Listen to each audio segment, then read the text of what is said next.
Jake Morrison watched the screens at Luna Base Alpha. The numbers made no sense.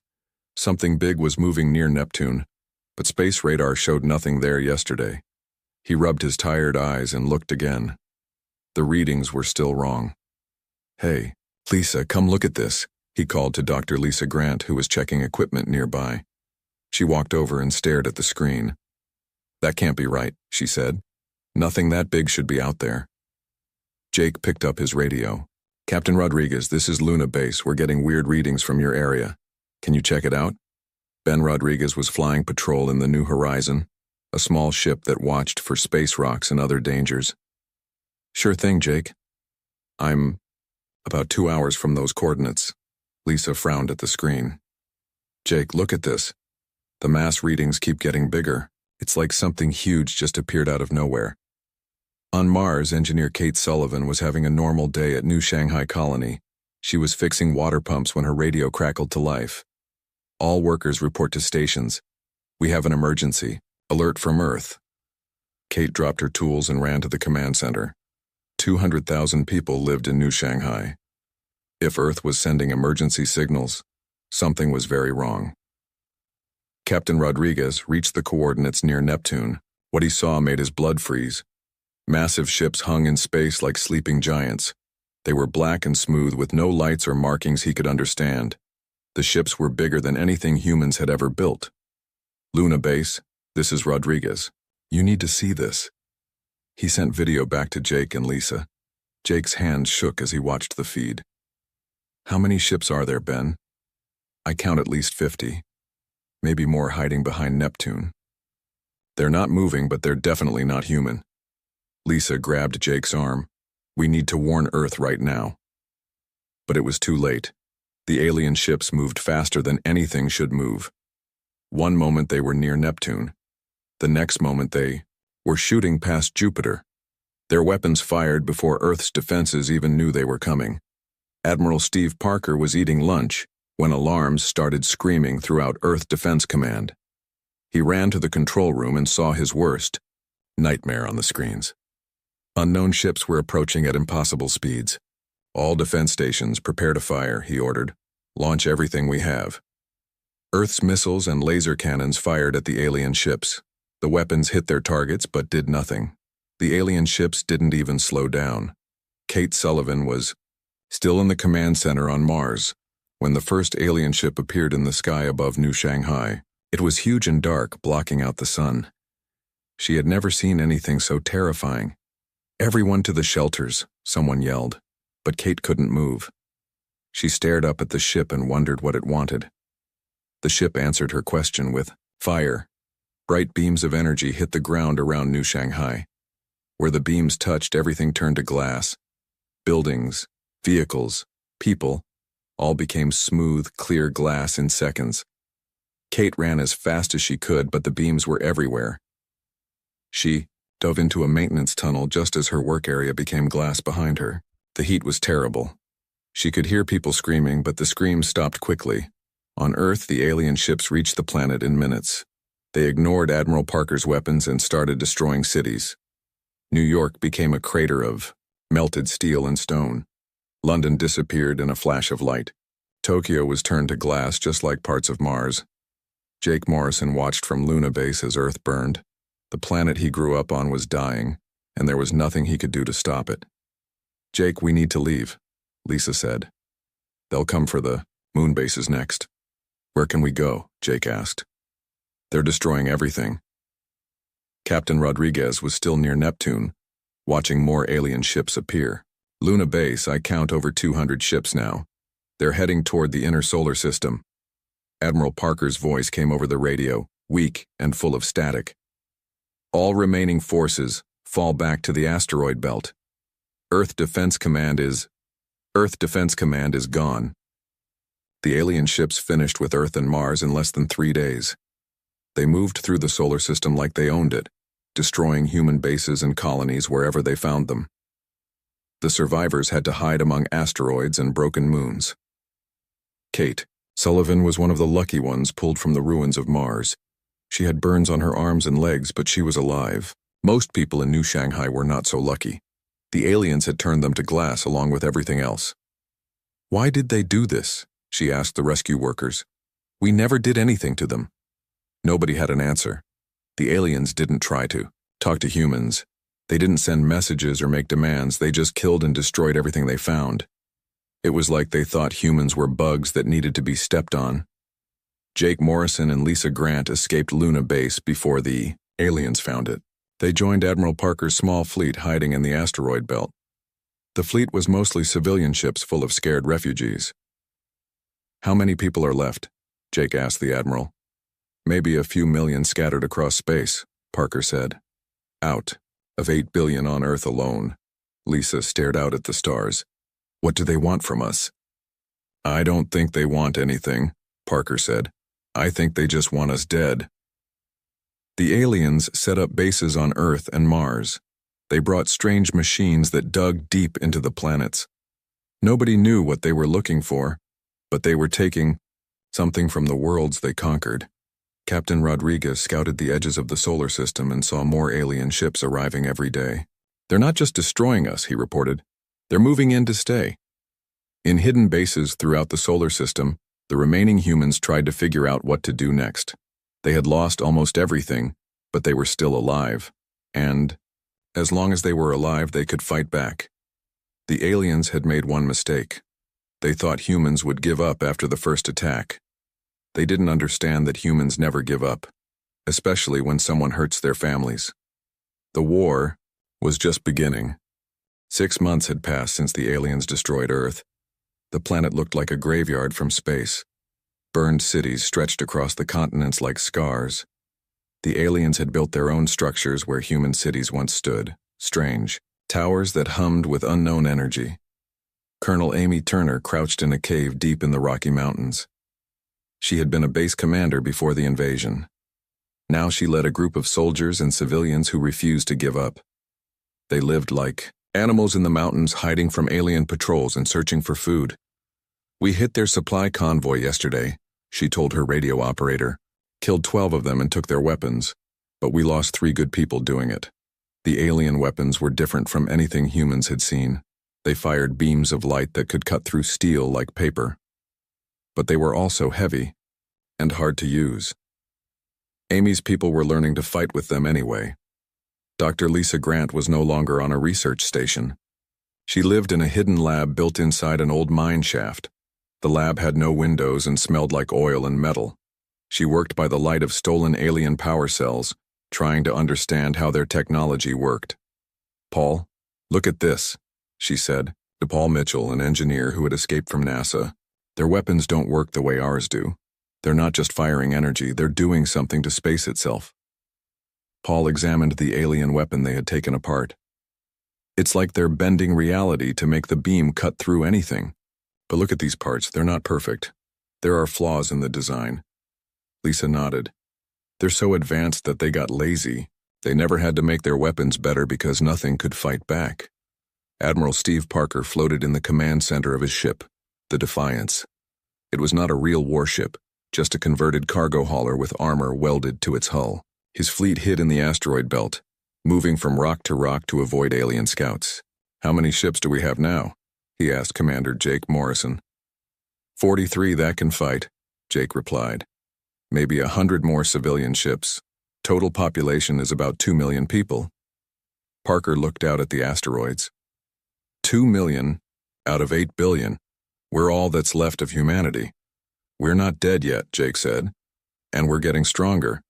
The engineers are figuring out how to use alien technology. On Earth, the aliens treated humans like cattle. They kept some alive in camps to do work the aliens didn't want to do. The humans in the camps were thin and scared. The aliens gave them just enough food to stay alive and work. But even in the camps, humans were learning. They watched the aliens and memorized their routines. They stole small things when they could. Most importantly, they remembered everything for the day when they could fight back. Captain Ben Rodriguez still flew patrol missions, but now he used a ship built from alien and human parts. His new ship was faster than his old one and much harder to detect. He spent his time watching alien movements and looking for weaknesses. "They're taking something from the planet's core," he reported to Admiral Parker. Big drilling machines. Work day and night. Whatever they're mining, it's important to them. Kate Sullivan had learned to hate with a pure, clean fire. She worked in the resistance camps teaching other survivors how to fight. Her arms still bore scars from the day Mars burned, and she never let anyone forget what the aliens had done. They think we're broken, she told a group of new fighters. They think we'll give up because they killed most of us. They don't understand that every human they killed made the rest of us stronger. The resistance had grown in the months since the invasion. Small groups of humans attacked alien patrols and supply lines. They couldn't win big battles, but they could make the aliens' lives difficult. Dr. Grant made her biggest discovery while studying a captured alien computer. The device was unlike anything humans had built, but it still followed logical patterns. After weeks of careful work, she managed to access some of its files. "Paul, you need to see this," she said, her voice shaking with excitement. "It's their battle records. They've done this before, dozens of times." Paul read the translated files. 47 worlds conquered. Every single one fell within a week. They used the same attack plan every time. "But look at this," Lisa pointed to another file. "Every species they attacked either surrendered immediately or died fighting with primitive weapons. None of them adapted. None of them learned to use alien technology." "We're the first," Paul said quietly. The files showed that the aliens, who called themselves the hegemony, had never faced serious resistance. They expected other species to either give up or die quickly.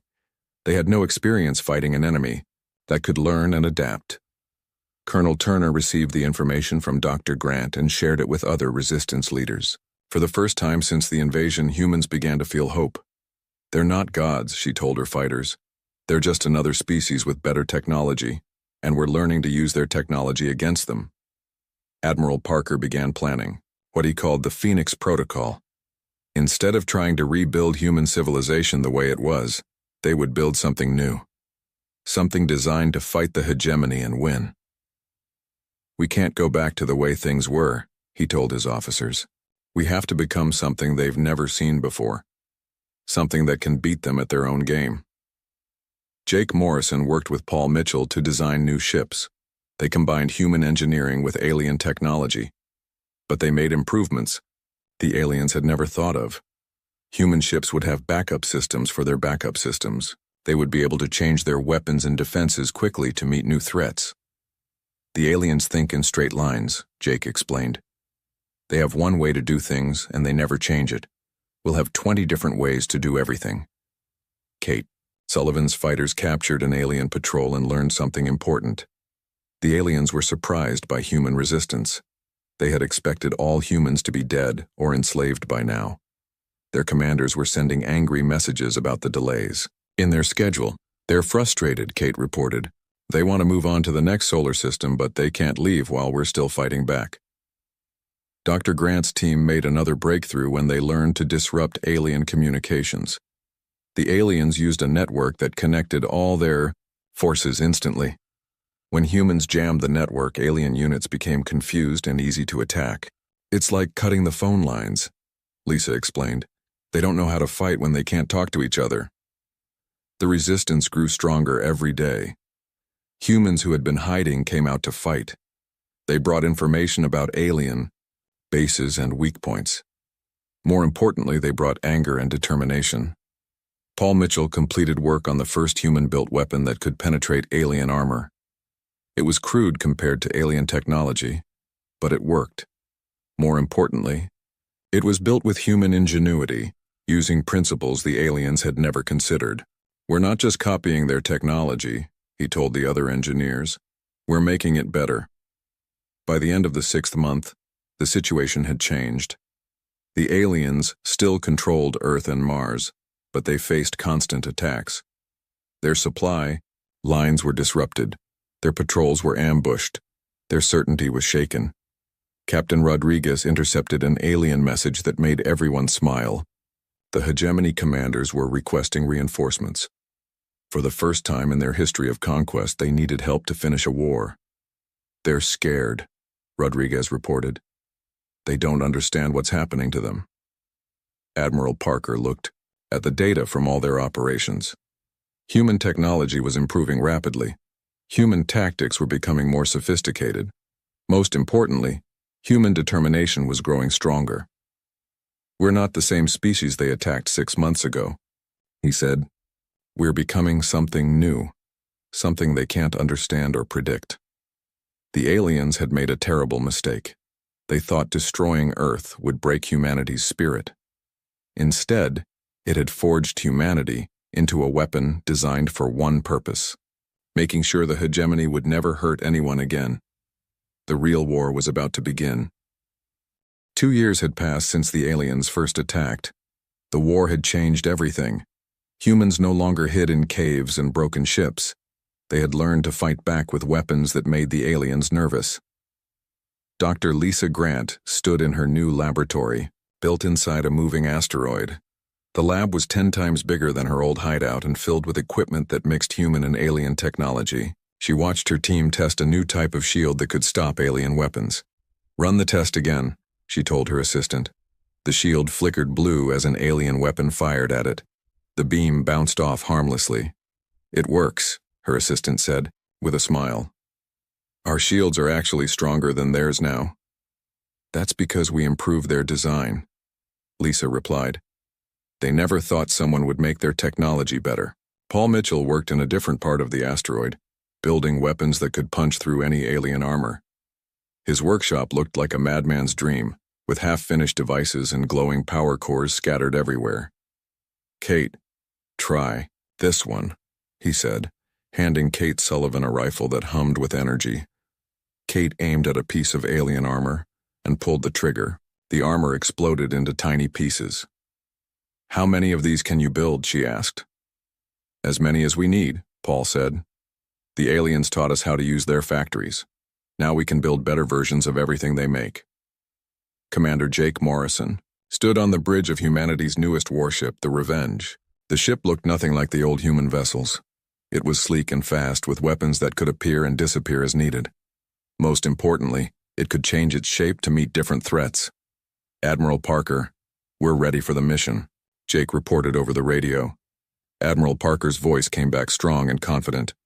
"Remember, Jake, we're not just looking for information. We're looking for their biggest weakness." Jake's mission was dangerous but necessary. He would take the Revenge close to a major alien command ship and try to steal their battle plans. If the mission worked, humans would finally understand how the alien fleet operated. Colonel Amy Turner no longer lived in mountain caves. She commanded a full army of human fighters equipped with weapons that made alien soldiers run away. Her forces had liberated 3 alien prison camps and rescued thousands of humans. "The aliens are pulling back from the cities," she reported to Admiral Parker. "They're scared of fighting us in close combat." "Why?" Parker asked. "Because we fight like humans," Amy replied. "They expect enemies to follow rules and fight fair. We don't. We use every dirty trick we can think of." The aliens had rules for war that they followed on every world they conquered. They expected other species to fight the same way. But humans had spent thousands of years fighting each other and had learned every possible way to kill an enemy. Jake Morrison's ship reached the alien command vessel without being detected. The Revenge could hide from alien sensors by copying their own stealth technology, but Jake's ship was smaller and quieter than anything the aliens had built. "Boarding team ready," Jake whispered into his radio. 6 human soldiers prepared to enter the alien ship. They wore armor that looked like alien equipment but worked much better. The boarding team cut through the alien ship's hull with tools that melted metal like butter. Inside, they found corridors filled with strange machines and computer screens, covered in alien writing. "This way," whispered the team leader, a woman named Carol Davis who had learned to read alien text. She led them to the ship's command center. The alien command center was huge and filled with holographic displays showing the position of every ship in their fleet. But more importantly, it contained the complete records of every world the aliens had ever conquered. "Download everything," Jake ordered. "We need to know how they think." Back on Earth, Dr. Grant's research team made another discovery. They learned how to jam the alien communication network completely. When the network went down, Alien ships became confused and easy targets. It's like making them blind and deaf at the same time, Lisa explained to Admiral Parker. Without their network, they can't coordinate attacks or share information. Paul Mitchell's engineers had built their first completely human-designed warship. The Phoenix looked like no ship anyone had ever seen. It could split into smaller ships, when needed, or combine with other vessels to become something bigger and more powerful. The aliens don't know what to do with it, Paul reported. Their tactics are designed to fight single large ships or fleets of identical vessels. They've never seen anything that can change its configuration during battle. Kate Sullivan led the assault team that captured the alien ship's battle computer. The device contained information about every species the aliens had ever fought. Kate, read the files with growing anger and determination. 47 worlds destroyed, she told Jake. Billions of innocent people killed. And they documented all like they're proud of what they did. But the files also contained something more valuable than anger. They showed exactly how the alien military worked, what their weaknesses were, and most importantly, how they could be beaten. They've never lost a war, Jake realized. They don't even have plans for what to do if they start losing. Admiral Parker received all the stolen information and called a meeting of human military leaders. For the first time since the war began, they had a complete picture of their enemy. The aliens have 3 major fleets, Parker explained. 1 controls Earth and Mars. 1 guards their home system. 1 conquers new worlds. But here's the important part. They never expect to fight all 3 wars at the same time. Dr. Grant studied the alien technology files and made a shocking discovery. Their weapons and ships are thousands of years old. They haven't improved their designs because they never needed to. Every enemy they fought was too primitive to threaten them. Until now, Paul Mitchell added with a grin. The human fleet had grown to over 200 warships, each one incorporating lessons learned from fighting the aliens. But these weren't copies of alien designs. They were human innovations that used alien technology in ways the aliens had never imagined. Captain Ben Rodriguez commanded one of the new human vessels, the Striker. His ship could appear to be a harmless cargo hauler until it needed to fight. Then it would reveal weapons, powerful enough to destroy alien cruisers. The aliens still think we're primitive, Rodriguez reported after his latest battle. They keep expecting us to fight like we did 2 years ago. They don't realize we've become something completely different. Colonel Turner's ground forces had driven the aliens out of most major cities on Earth. The few alien bases that remained were heavily fortified and surrounded by human troops using tactics the aliens couldn't understand. We don't attack their strong points, Amy explained too. New recruits. We attack their supply lines, their communication centers, their weak spots. We make them come to us and then we disappear before they can hit back. The psychological effect on the aliens was becoming obvious. Intercepted communication showed panic and confusion in their command structure. They had never faced an enemy that got stronger during the war instead of weaker. Jake Morrison completed his analysis of the stolen alien data. What he found changed everything humans thought they knew about the war.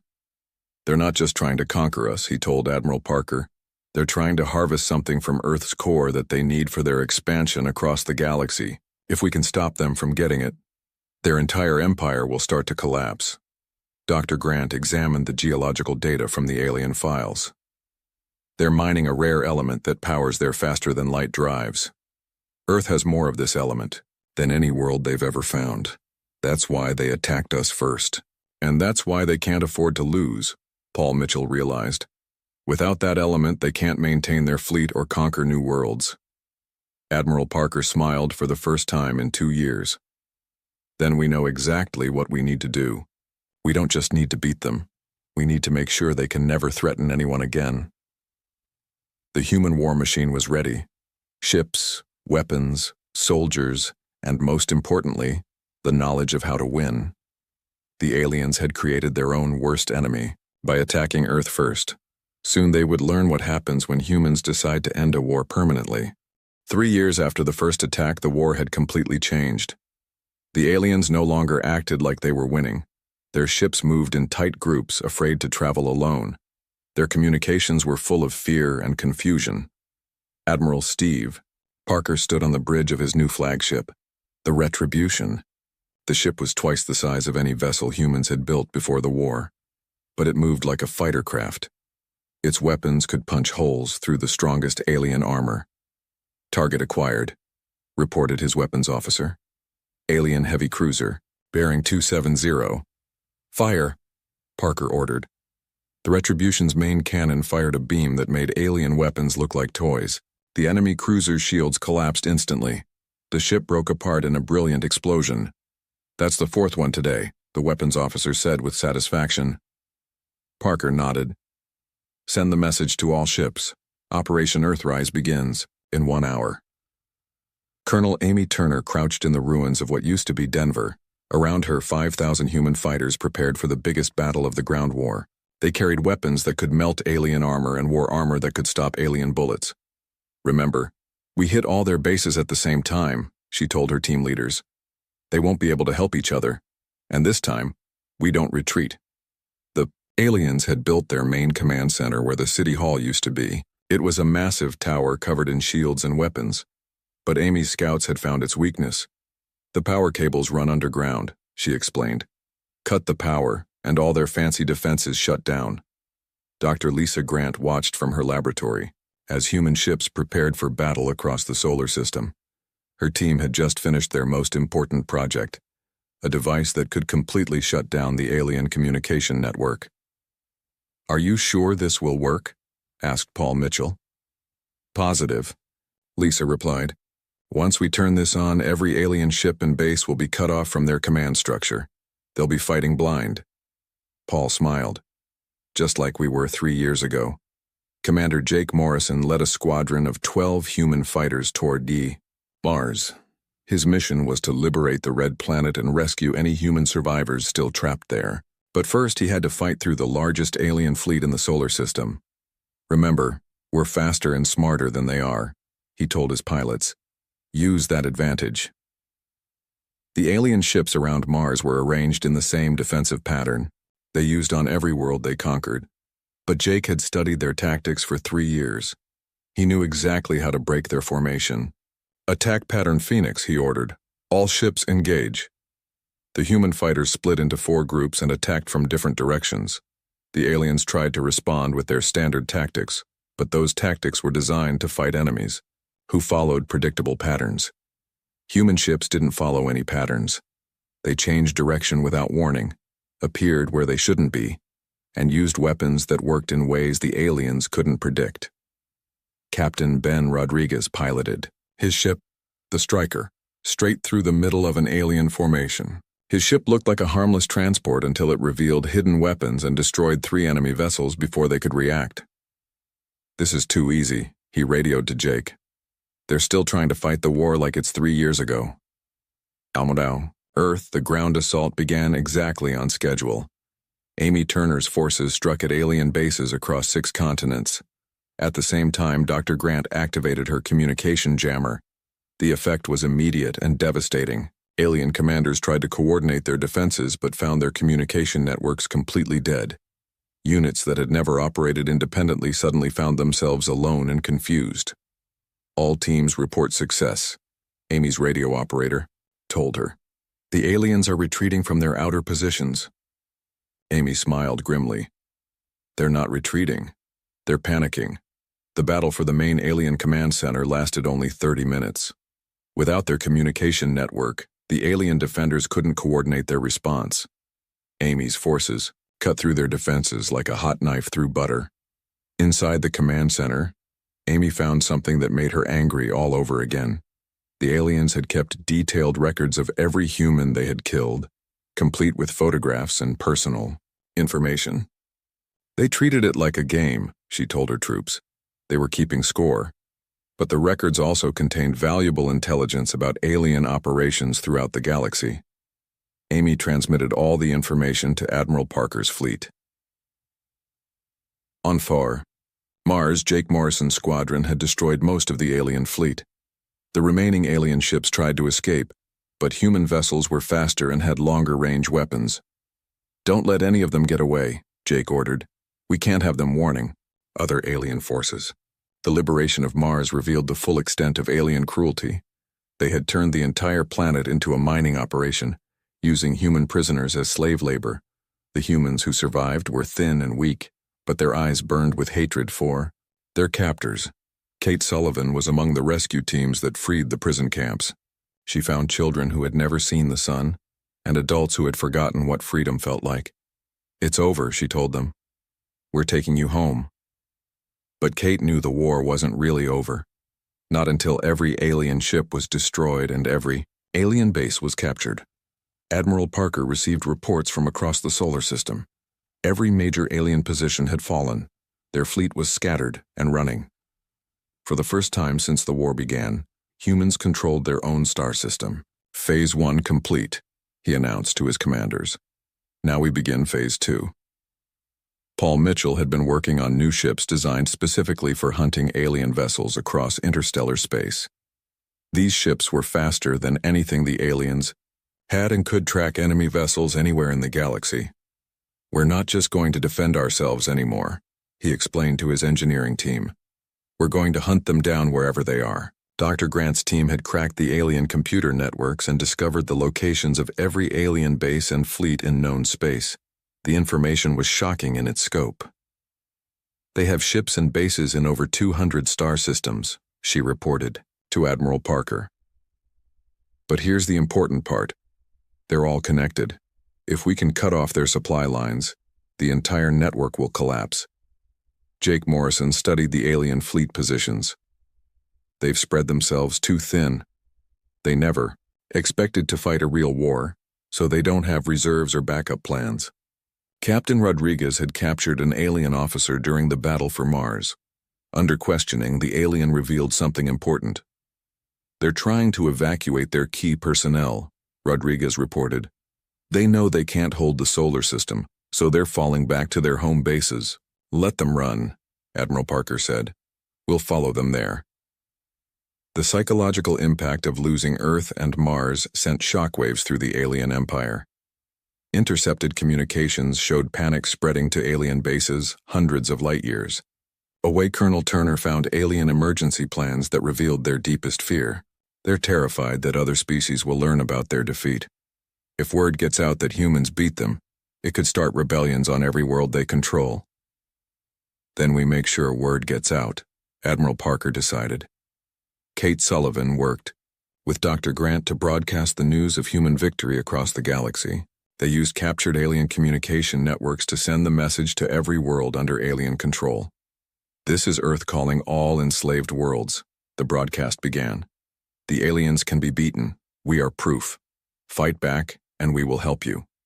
The response was immediate. Alien bases across the galaxy reported uprisings and rebellions.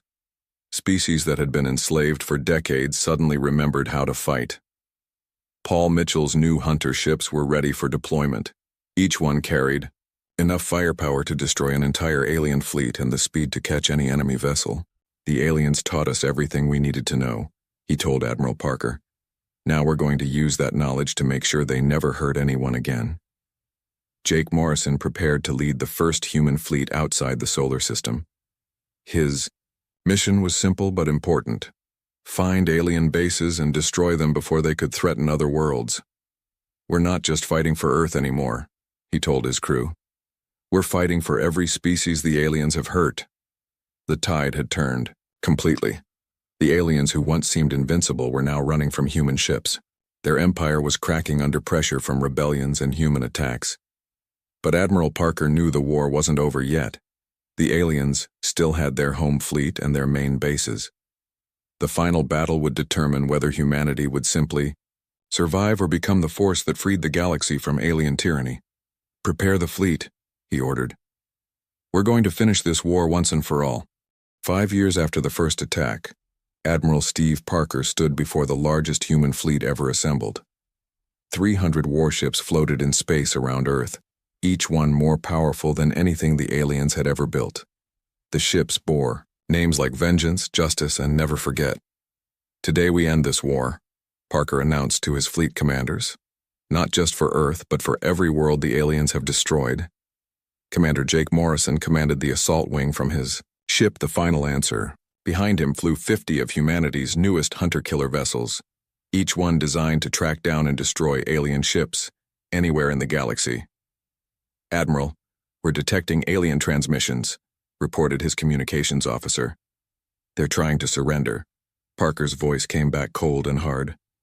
"Tell them they had their chance for peace 5 years ago, before they murdered our children." Dr. Lisa Grant watched from the bridge of the science vessel Discovery.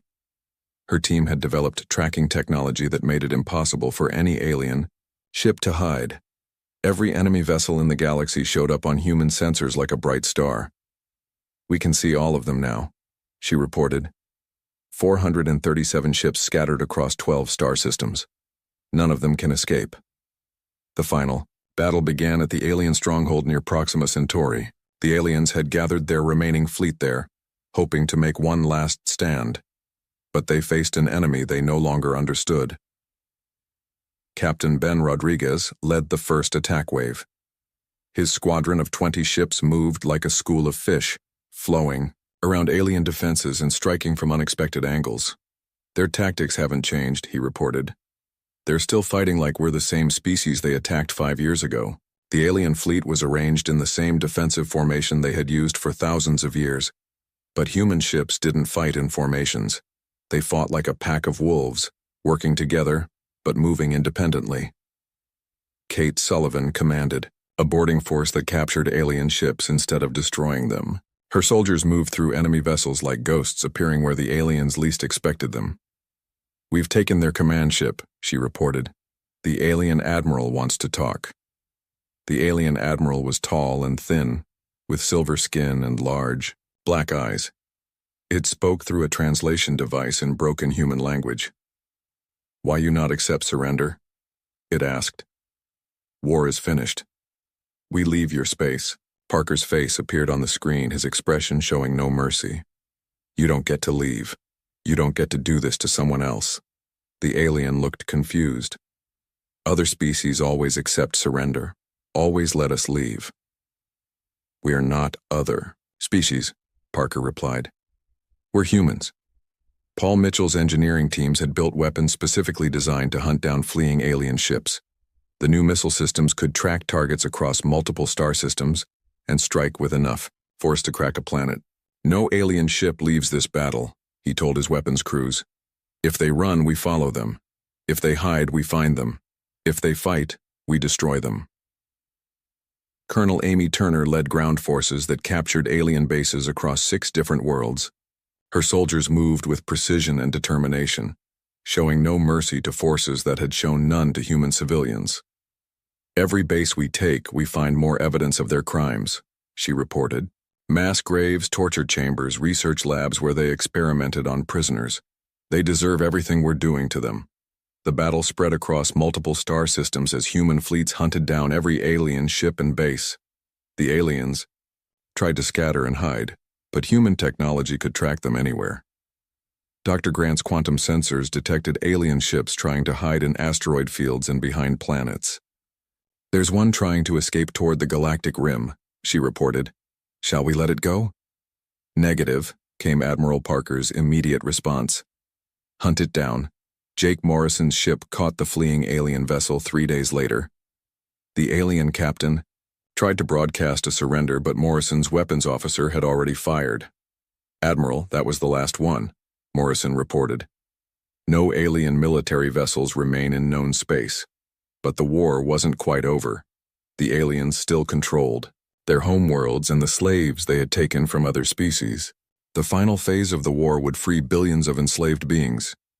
Human fleets arrived at alien homeworlds to find massive cities and industrial complexes. But they also found something else. Prison camps holding survivors from dozens of different species. Kate Sullivan led the liberation of the largest camp. Inside, she found beings who had been slaves for generations, some who had never known freedom. "You're free now," she told them through translation devices. "The aliens can never hurt you again." Some of the freed slaves wanted revenge on their former masters. Others just wanted to go home. The humans helped them with both.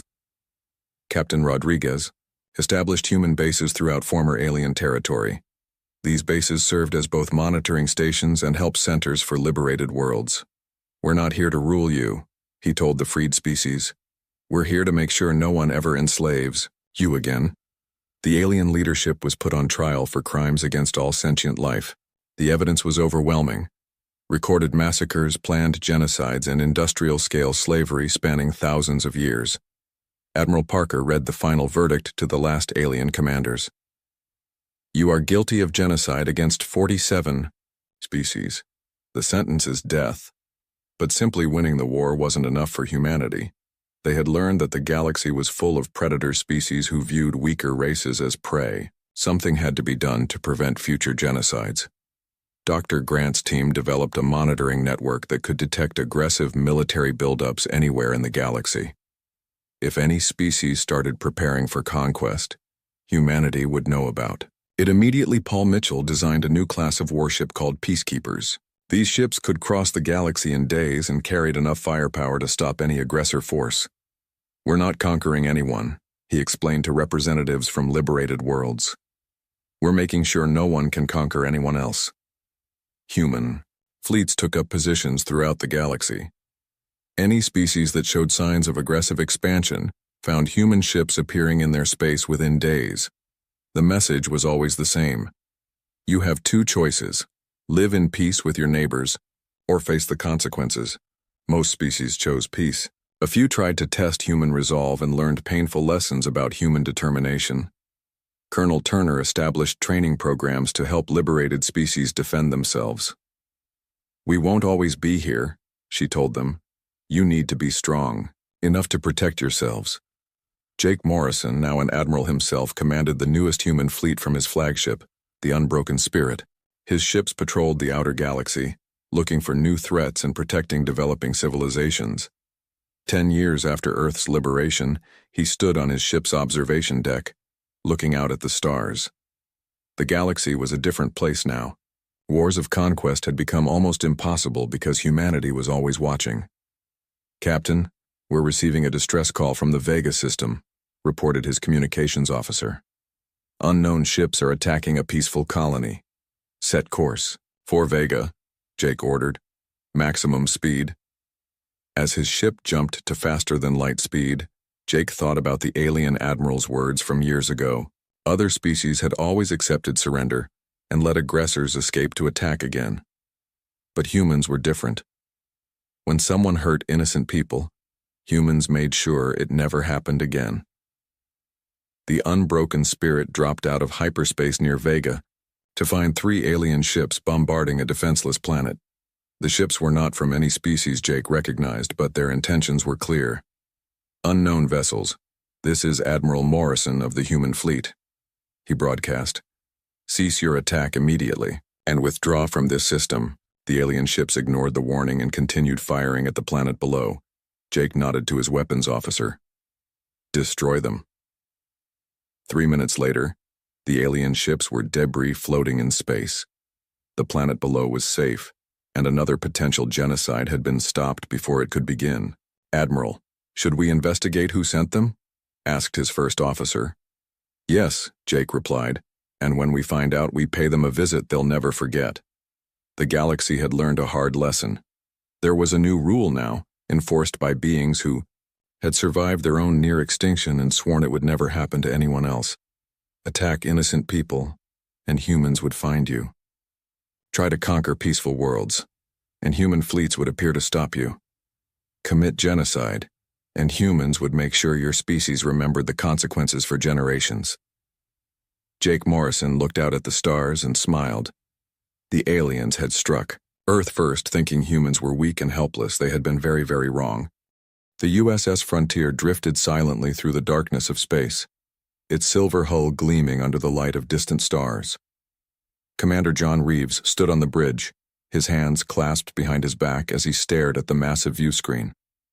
The SCI-FI ship was humanity's pride, their newest exploratory vessel equipped with their best technology. But right now it felt very small.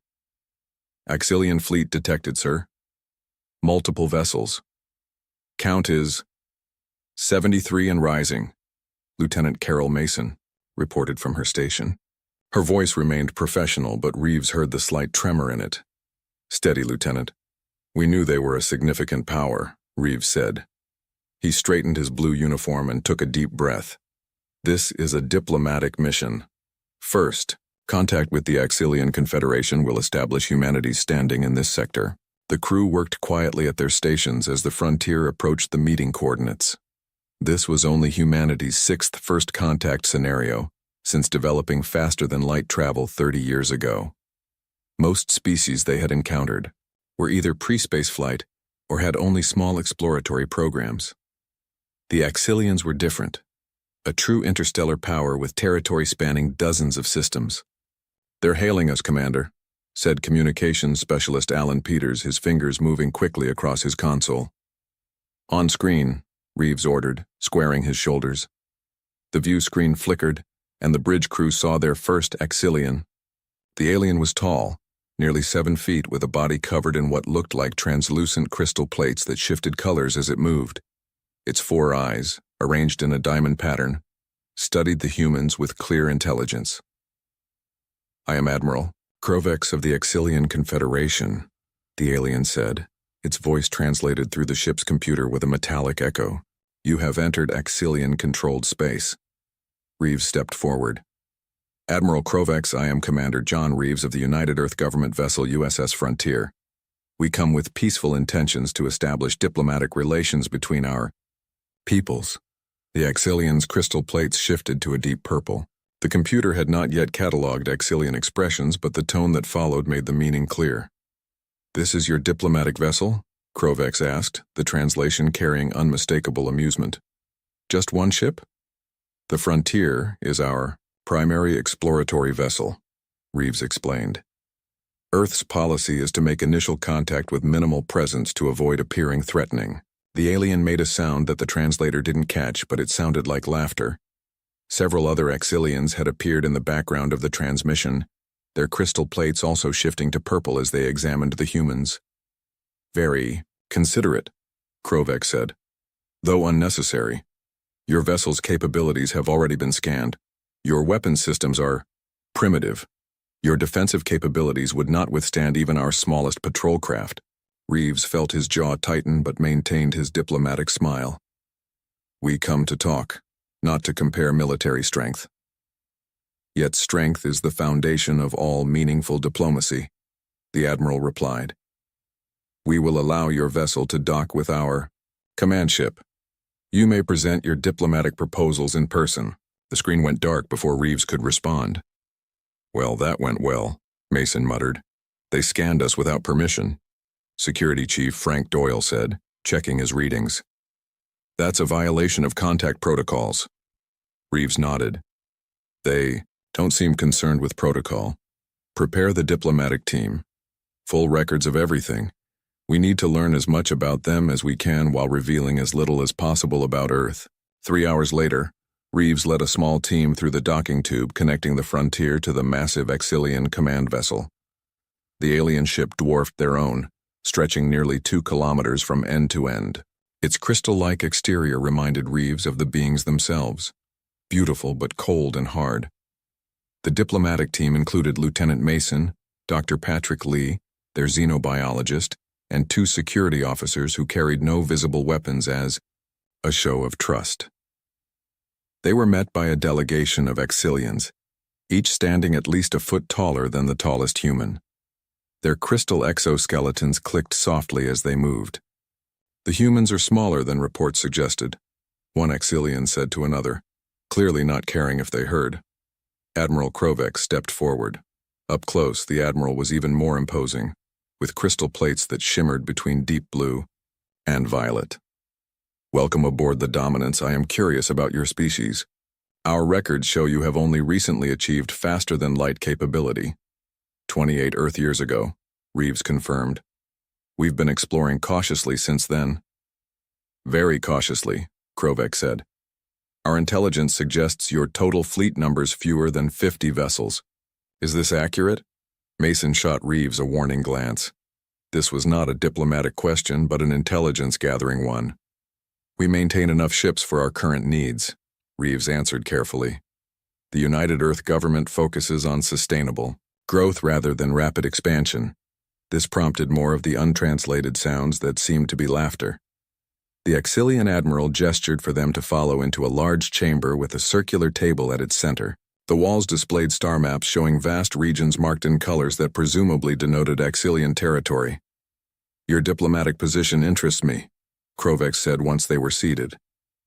"What does Earth offer the Confederation?" Lieutenant Mason stepped forward with a prepared presentation.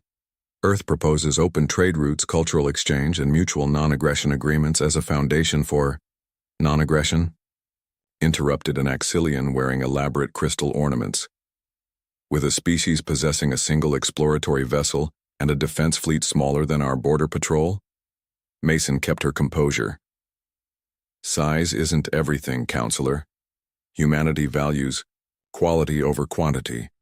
This prompted the loudest round of that untranslated laughter yet. Admiral Krovex's crystal plates shifted to a bright orange. "Allow me to be direct, Commander Reeves. The Exilian Confederation does not form equal partnerships with developing species. Your civilization has 3 options: accept protectorate status under our guidance, maintain strict neutrality within your current borders, or face assimilation. These are generous terms."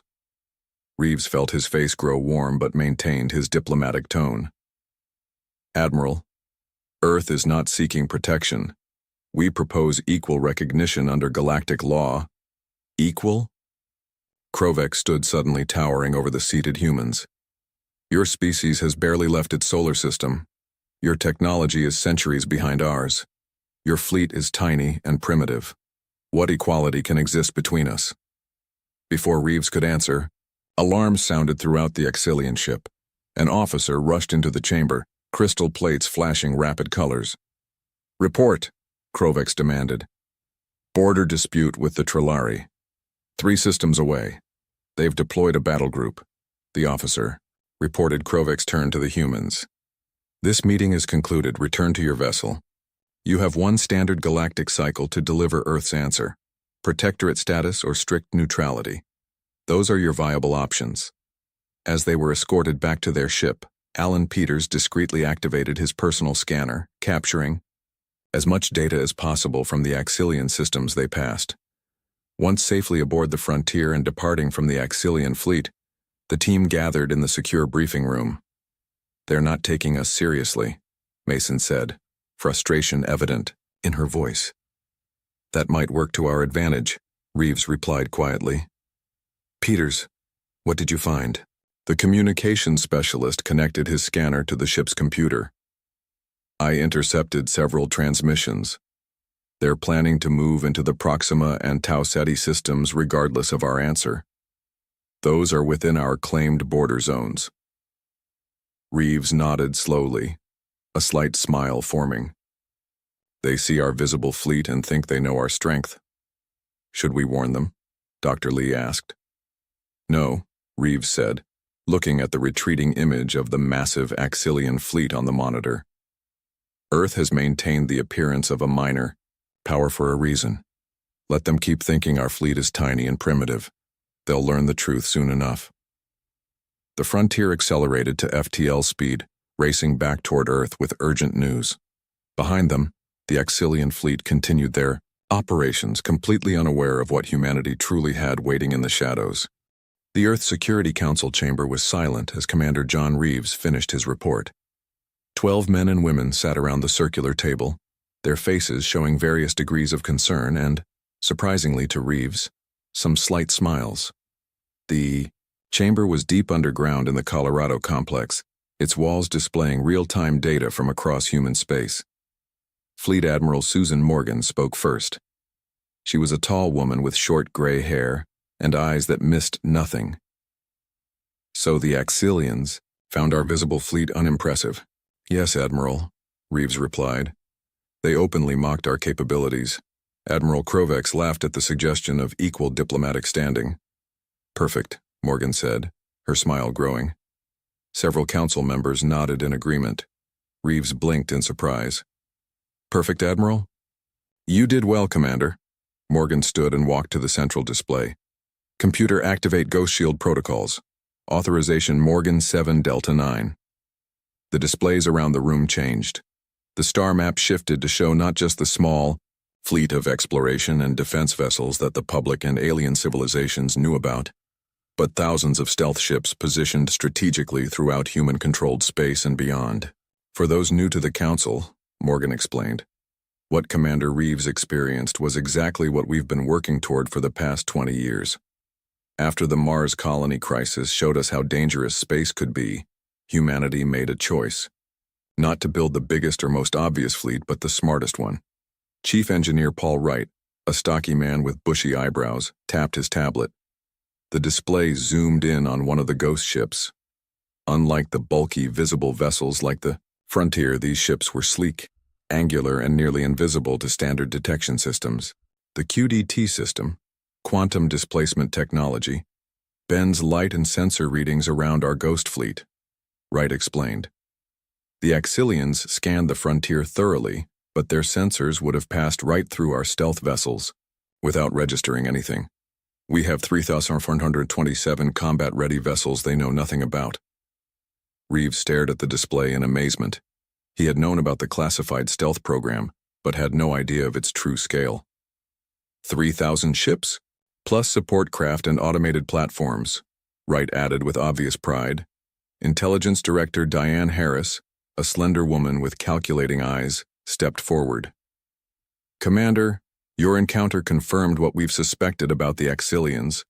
Their technology is impressive but predictable. Their tactics rely on overwhelming visible force to intimidate potential rivals.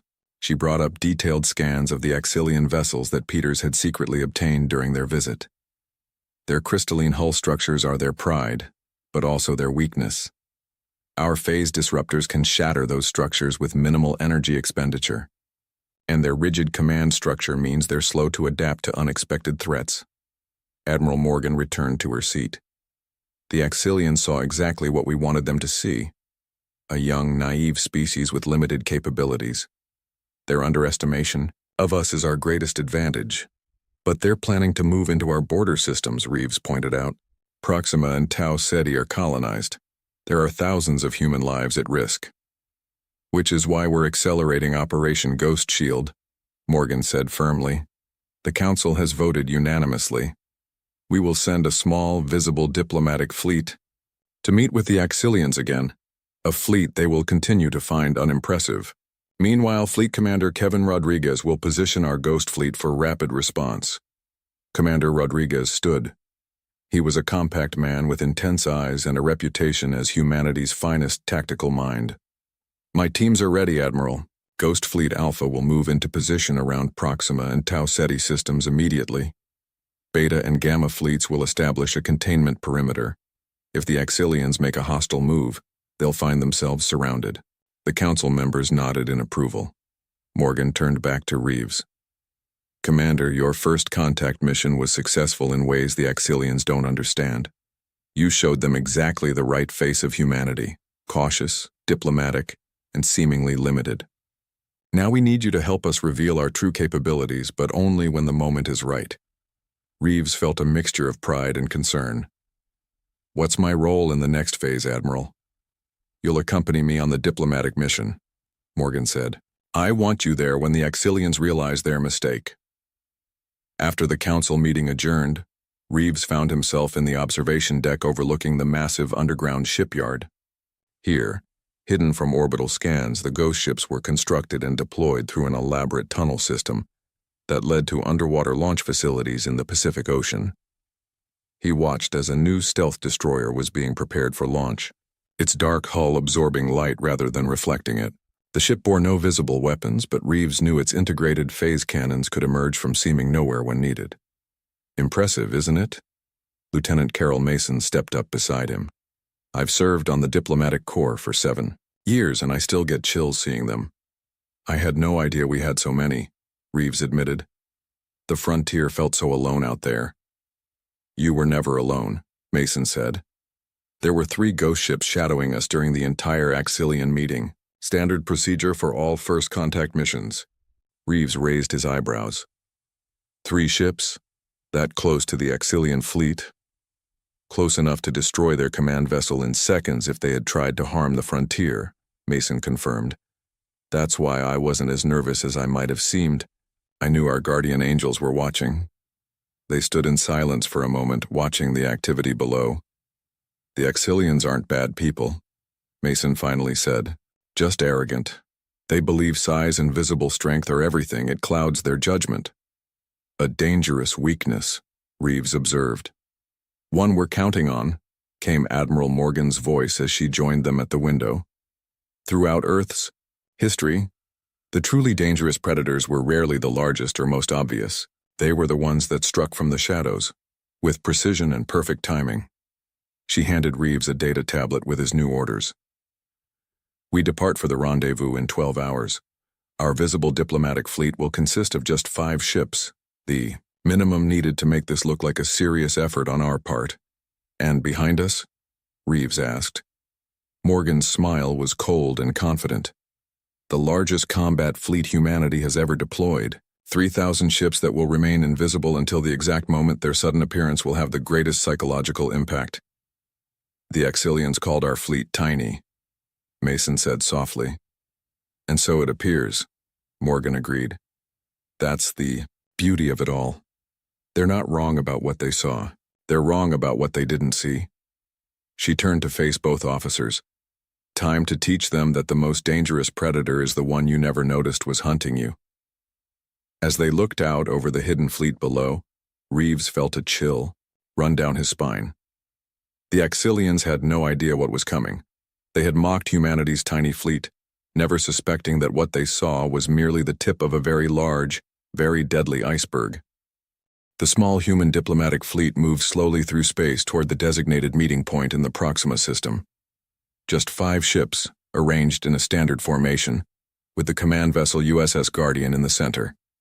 The ships looked impressive, enough by human public standards, gleaming hulls with clear Earth government markings. But Admiral Susan Morgan knew they would appear quaint and limited to the Exilians.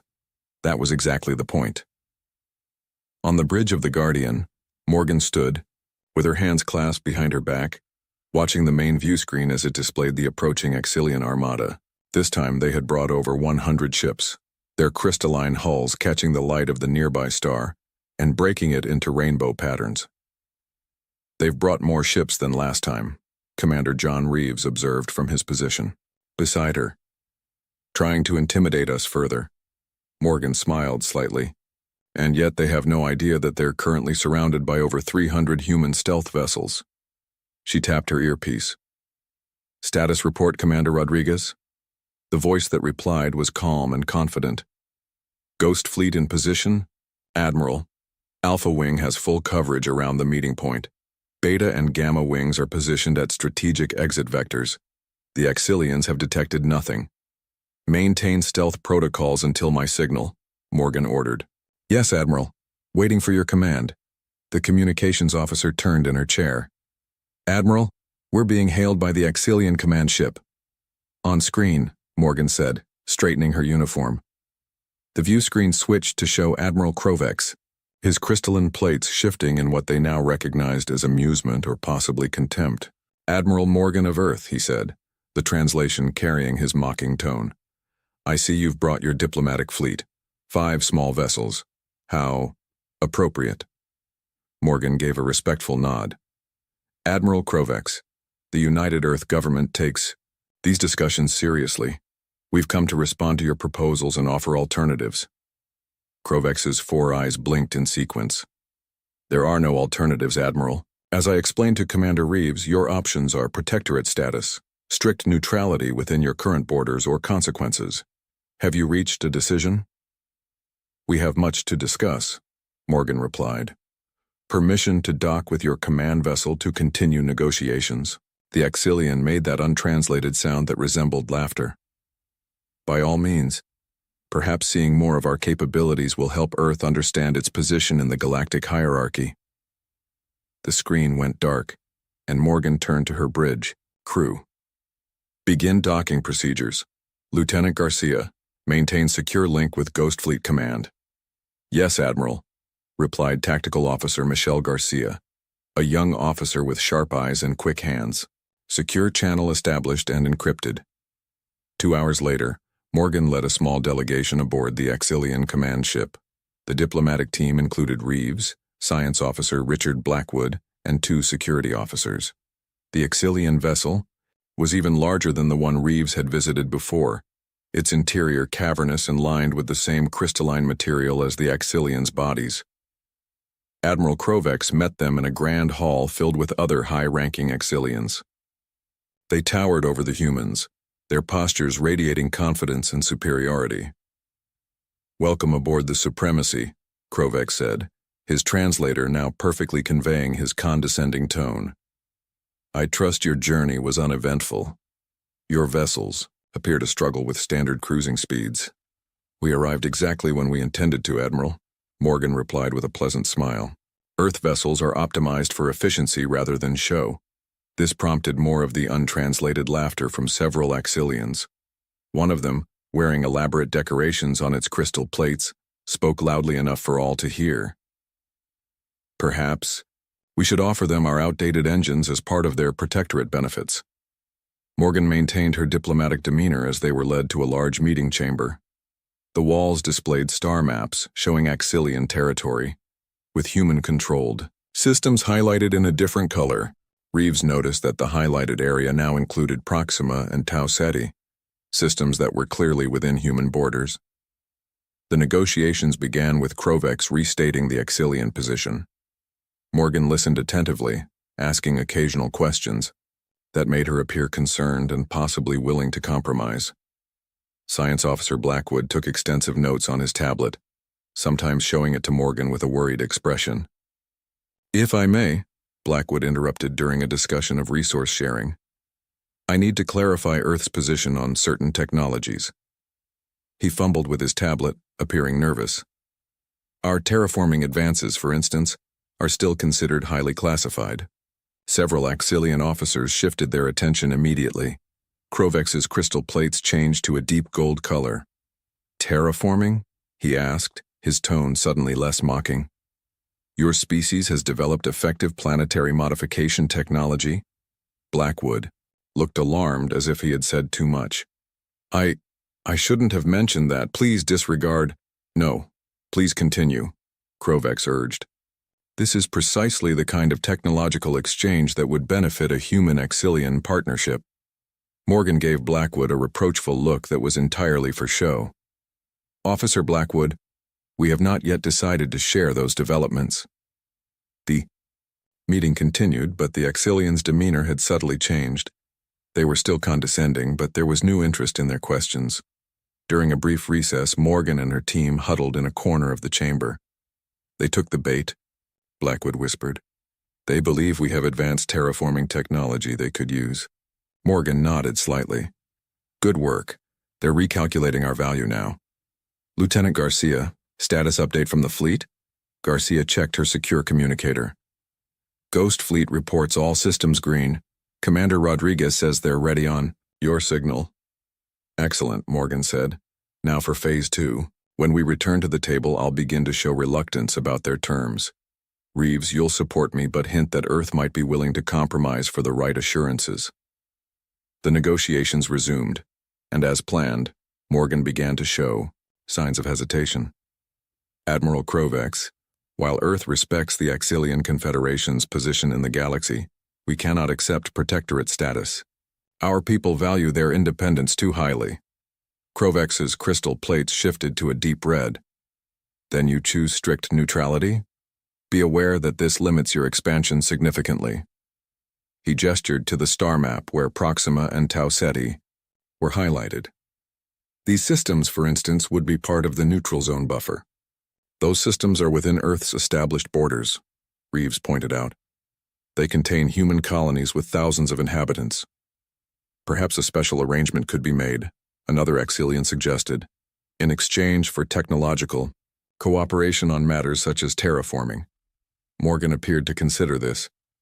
"I would need to consult with Earth Security Council." She looked at Blackwood.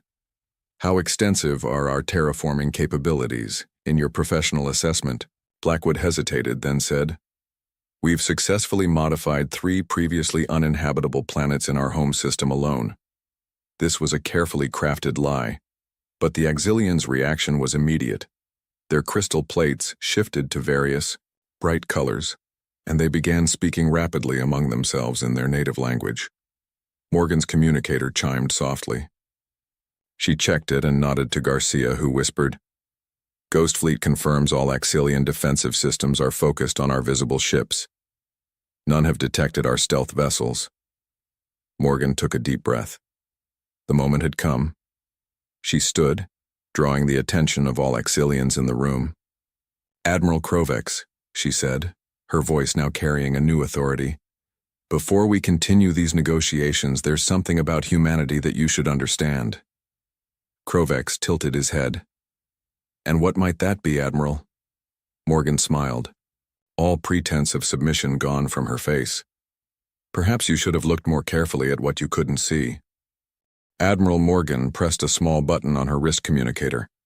"Commander Rodriguez, execute Ghost Protocol. Phase 1. For a moment, nothing seemed to happen. Admiral Krovex and the other Axilians looked at Morgan with confusion, their crystal plates shifting colors in what appeared to be amusement. "Is this some kind of human diplomatic gesture?" Krovex asked, his tone mocking. Then the alarms began to sound throughout the Axilian command ship. An officer burst into the room, crystal plates flashing rapidly between colors. "Admiral Krovex, we're detecting new ships, hundreds of them, appearing all around our fleet." Krovex's four eyes widened. "Impossible. Check your sensors." "Sensors. Confirmed, Admiral. They're appearing out of nowhere. Over 300 vessels surrounding our position in battle formation." Morgan smiled calmly. "Not appearing, Admiral. They've been there all along. We simply allowed you to see them now." On the massive view screens around the conference room, the star field shifted to tactical displays, where there had been empty space moments before. Hundreds of sleek, angular human vessels now registered on Axilian sensors. They were arranged in perfect tactical formation, completely encircling the Axilian fleet. "What trickery is this?" Krovex demanded, his voice losing its confident edge. "Not trickery," Reeves explained. "Quantum displacement technology. Our ships absorb or redirect all scanning energy. You can't detect what doesn't appear to exist." The Axilian admiral stared at the displays, his crystal body now a pale blue color. 300 ship. "That's just Battle Group Alpha," Morgan said pleasantly. "Commander, please reveal Battle Groups Beta and Gamma." She tapped her communicator again, and the tactical displays updated. Hundreds more human vessels appeared at key positions throughout the Proxima system. The Axilians watched in stunned silence as their screens showed over 1,000 human warships now surrounding them. "This is Admiral Kevin Rodriguez of the Earth Defense Force Ghost Fleet," a new voice announced over the communication systems. "All Axilian vessels are now contained within our tactical grid. For your safety, please power down weapon systems and maintain current positions." On the bridge of the stealth dreadnought USS Phantom, Captain Laura Bennett watched as her tactical officers maintained the quantum tether grid around the Axilian fleet. The Phantom was the pride of the Ghost Fleet, a vessel 800 meters long, with advanced weapon systems built directly into its sleek hull. Unlike the bulky, visible ships the Axilians had seen before, the Ghost ships were designed for both stealth and devastating combat efficiency. "Quantum tethers at full strength." "Captain," reported her tactical officer, "Axilian ships are unable to activate FTL drives." "Good," Bennett replied. "Status of their weapon systems?" "Powering up on 12 vessels, primarily around their command ship." Bennett nodded. "Target those 12 ships. Precision disabling. Protocol only. Remember, this is a demonstration, not a battle." Back on the Axilian command ship, Admiral Krovex was trying to maintain his dignity while issuing rapid orders to his officers. "Establish communication with all fleet captains. Power up defensive systems, prepare jump coordinates." An Axilian officer responded with obvious distress. "Jump systems are not responding, Admiral. Something is blocking our FTL capability." "Quantum tethers," Science Officer Blackwood explained helpfully. "They create a localized field that prevents faster-than-light travel, one of our many hidden technologies." Before Krovex could respond, the tactical displays showed energy signatures from several Axilian vessels as they powered up weapon systems. Lieutenant Gregory Nelson aboard the stealth cruiser USS Spectre monitored communications between Axilian ships. Captain, intercepted transmissions indicate several Axilian captains are preparing to fire on our vessels against Admiral Krovex's direct orders. They're acting independently. The Spectre's captain nodded. Relay that information to Commander Rodriguez. Prepare countermeasures but hold fire. Rodriguez's voice came through on the fleet-wide channel. All Ghost Fleet vessels, this is Commander Rodriguez. We have Axilian ships powering weapons. Execute precision disabling strikes on my mark. He paused for 3 seconds. Mark. On. The Axilian tactical displays, 12 of their ships suddenly showed system failures. Their weapons went offline and secondary power systems activated as primary systems shut down. Not a single shot had been fired, but the message was unmistakable. What did you do to our ships? Krovex demanded. His crystal plates, now a deep, purple color that the humans had learned indicated anger or distress. Targeted electromagnetic pulse bursts, Morgan explained. Precise enough to disable specific systems without causing permanent damage. Just a small demonstration of our capabilities. The room fell silent as the Axilians processed what was happening. Their mighty fleet, which had traveled the galaxy intimidating younger species for centuries, was completely at the mercy of a civilization they had dismissed as primitive. An older Axilian stepped forward, the patterns on his crystal exoskeleton, marking him as some kind of senior official. Admiral Krovex, perhaps we should reconsider our approach to the humans.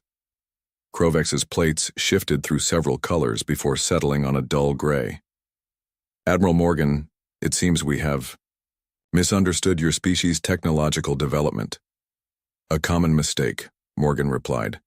Humanity learned long ago that appearing less advanced than we actually are provides certain strategic advantages. But why maintain such a deception? Another Axilian asked. Why build a fleet no one can see? Reeves answered. Throughout Earth's history, species that appeared too powerful too quickly often became targets for coalition forces. We preferred to develop in peace, revealing our true capabilities only when necessary. Morgan stood tall, her voice now carrying the full authority of her position. The United Earth government does not seek conflict with the Axilian Confederation. We propose instead a relationship based on mutual respect and recognition of territorial boundaries, including the Proxima and Tau Ceti systems, which remain under human control. Krovex seemed to struggle with this new reality. His crystal plates shifted through various colors as he processed the complete reversal of the power dynamic. You could have revealed this at any time, he finally said. Why wait until now? We hoped it wouldn't be necessary, Morgan replied simply. We still hope for peaceful relations, Admiral, but we needed you to understand that humanity will not be intimidated or classified as a protectorate. Outside in space, the Ghost Fleet maintained its perfect formation around the Axilian ships. The human vessels were beautiful in their deadly efficiency, dark, sleek hulls with occasional blue, energy signatures pulsing along their frames. They were smaller than the massive Axilian crystal ships, but clearly more advanced. In the communications center of the USS Spectre, Lieutenant Nelson continued monitoring Axilian transmissions. Sir, their command structure is fracturing. Several ship captains are questioning Admiral Krovex's judgment. 3 squadron commanders are requesting permission to negotiate separately with human representatives. The Spectre's captain smiled. Perfect. The demonstration is working exactly as planned. Inform Commander Rodriguez. On the Axilian command ship, Admiral Krovex finally made his decision. His crystal plates settled into a calm blue color as he addressed Morgan. It seems, Admiral, that the Axilian Confederation and humanity have much to discuss, on more equal terms than I initially proposed. Morgan nodded. I believe that would be in everyone's best interest, Admiral. The tiny fleet, as the Axilians had called it, had never been tiny at all. It had just been invisible until the perfect moment to be seen. 2 weeks later, the Grand Chamber of the Galactic Conclave hummed with excitement and tension. Representatives from 37 spacefaring civilizations gathered on the neutral station that orbited a distant star. The massive room featured a circular central platform surrounded by rising tiers where delegates sat according to their species' needs. Some required water tanks, others specialized atmosphere bubbles, but all had gathered for this historic moment. At the center of the platform stood Admiral Susan Morgan in her formal Earth uniform. Beside her stood Admiral Krovex, his crystal plates polished to a high shine for the occasion. Between them was a simple table with a digital document display. The conclave mediator, a tall being with silvery skin and 4 arms, spoke in a voice that was translated for all present. We gather today to witness the signing of the Human-Axilian Mutual Recognition Treaty. This marks the first time the Axilian Confederation has entered into a fully equal partnership with a younger spacefaring civilization. Murmurs spread through the gathered representatives. Many had experienced the Axilians' typical approach to diplomacy, demands for protectorate status or strict limitations. This unexpected development had caught the attention of the entire sector. Morgan stepped forward first. On behalf of the United Earth Government, I am honored to formalize this agreement between our peoples. Humanity looks forward to peaceful cooperation and exchange with the Axilian Confederation and all members of the galactic community. Krovex followed, his translator conveying a tone that was notably more respectful than during their first meetings. The Axilian Confederation acknowledges the United Earth Government as a sovereign power and equal partner in galactic affairs. We pledge peaceful intentions and fair dealings with humanity in all their territories. They each pressed their hands to the document display, signing the treaty. The chamber erupted in applause and various species-specific expressions of approval. Behind the scenes, in a smaller meeting room adjacent to the main chamber, Chief Negotiator Daniel Evans worked through final details with Axilian representatives. Evans was a patient man with a talent for bringing opposing sides together. He had been working around the clock since the confrontation in the Proxima system. The transparency protocols are unusual, an Axilian diplomat named Lirvak commented, his crystal plates shifting to a curious yellow color. Most species prefer to maintain secrecy about their capabilities and intentions. Evans smiled. Humanity has learned that transparency often prevents misunderstandings. When everyone knows where the boundaries are, there's less chance of accidentally crossing them. A surprisingly mature approach, Lirvak admitted. We had initially judged your species as less developed. A reasonable conclusion based on what you saw, Evans replied diplomatically. But appearances can be deceiving. Something both our species now understand better. On Earth, celebrations were taking place in cities around the world. The public had finally been informed about the full extent of the Ghost Fleet program, and reactions were mixed but mostly positive. In Colorado, at Earth Defense Force headquarters, a promotion ceremony was underway. Commander John Reeves stood at attention as Fleet Admiral Morgan pinned new insignia to his uniform. For exceptional service during first contact and subsequent diplomatic engagements with the Axilian Confederation, John Reeves is hereby promoted to the rank of captain. The assembled officers applauded. Morgan continued. Furthermore, Captain Reeves will assume command of the USS Envoy, our newest diplomatic vessel designed to lead peaceful contact missions to previously unexplored regions. Reeves accepted the honor with a nod. Thank you, Admiral. I hope our future first contacts will be less confrontational, but no less successful, Morgan added with a smile. After the ceremony, Reeves found himself on the observation deck with Lieutenant Carol Mason, looking out at the stars. The celebrations continued in the background. Hard to believe it was just 3 weeks ago that the Axilians were laughing at our tiny fleet, Mason said. Reeves nodded. The looks on their faces when the Ghost Fleet decloaked. I don't think I'll ever forget that. Was it wrong of me to enjoy that moment? Mason asked with a small smile. I think it was very human of you, Reeves replied, though I'm glad we didn't have to demonstrate our weapons' capabilities beyond those precision strikes. Mason grew more serious. The Axilians are actually good allies to have. Their crystalline technology complements ours in interesting ways. The research teams are already working on joint projects. That's the irony of it all, Reeves said. If they had approached us as equals from the beginning, we would have gladly shared technologies and resources. Their arrogance nearly led to conflict. In the Galactic Conclave Station after the formal ceremony, Admiral Morgan found herself in conversation with representatives from several other species who were curious about humanity's approach to galactic politics. "Is it true that you maintained this ghost fleet in secret for over 2 decades?" asked a reptilian delegate from the Saurian Alliance. Morgan nodded. "Humanity's history taught us to be cautious. We developed our visible and invisible fleets in parallel, each with different purposes.